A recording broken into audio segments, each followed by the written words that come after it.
आज का हमारा टॉपिक बांझपन से रिलेटेड है। सबसे पहले बांझपन क्या होता है?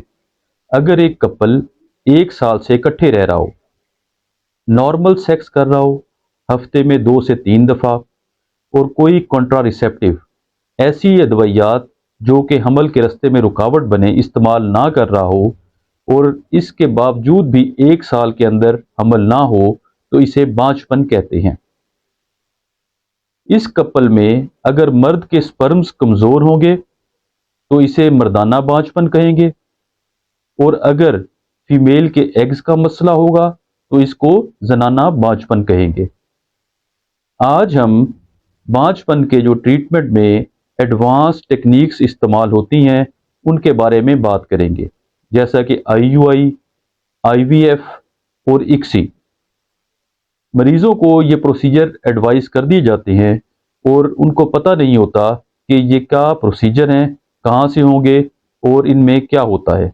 आज हम इन प्रोसीजर्स के बारे में बात करेंगे। पहले मैं अपना इंट्रोडक्शन करवा दूं। मेरा नाम डॉक्टर मोहम्मद वकास है।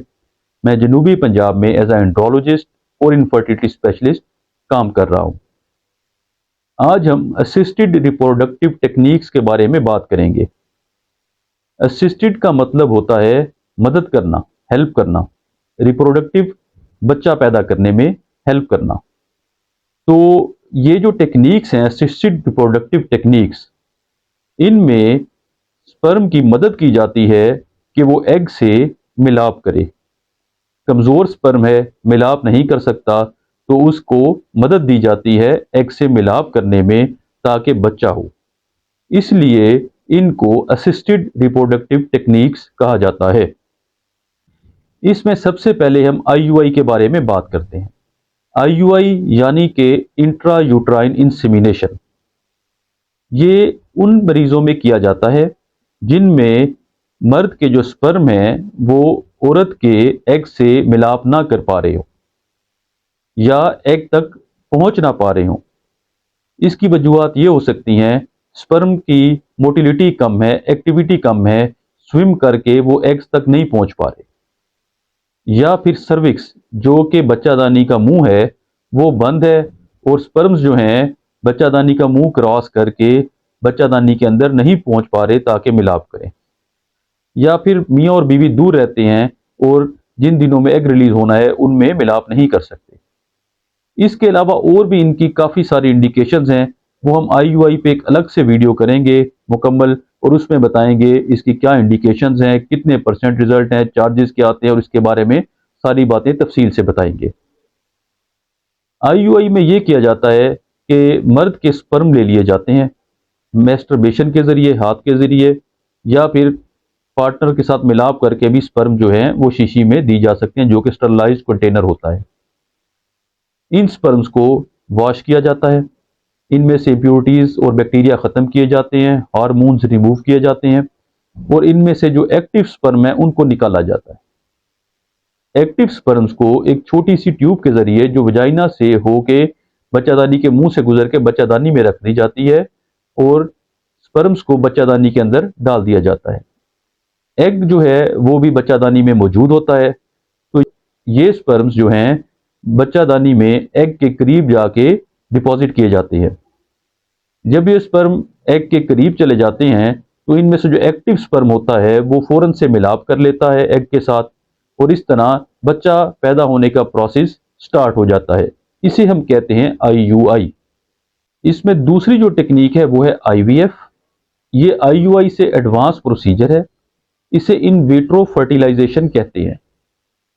ये उन मरीजों में की जाती है जिनमें स्पर्म की तादाद काफ़ी कम हो और स्पर्म कम एक्टिव हो। ये मरीज IUI के लिए फिट नहीं होते क्योंकि इतने स्पर्म नहीं होते कि IUI किया जा सके। लिहाजा इन मरीजों में जो फीमेल पार्टनर है उसका एग ले लिया जाता है एक बारीक नीडल के साथ, अल्ट्रासाउंड गाइड से ओवरी के अंदर से एग को पिक कर लिया जाता है और इसको एक छोटी सी डिश के अंदर रख दिया जाता है।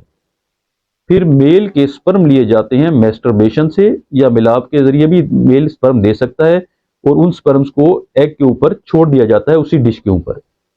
छोटी सी डिश होती है, उसके अंदर जब स्पर्म्स को एग के पास छोड़ा जाता है तो उनमें से जो एक्टिव स्पर्म होता है वो फौरन से एग के साथ मिल के जो है बच्चा बनाने का प्रोसेस स्टार्ट कर देता है। इसे फर्टिलाइजेशन कहते हैं। स्पेशल एनवायरनमेंट में इसको रखा जाता है, जो फर्टिलाइजेशन के बाद एग को थोड़ा सा जब ये ग्रो करता है तो इसको जो है माँ के पेट में रख दिया जाता है, बच्चादानी के अंदर। तो इससे जो है बच्चा बनने का प्रोसेस स्टार्ट हो जाता है। इसे कहते हैं इन विट्रो फर्टिलाइजेशन। इनमें जो सबसे एडवांस टेक्निक है वो है ICSI, ICSI, intracytoplasmic sperm injection. ये उन मरीजों की जाती है जिसमें स्पर्म बहुत ही कम हो, 2-4 मिलियन या बहुत ही कम हो, जो कि IVF ना हो सकता हो।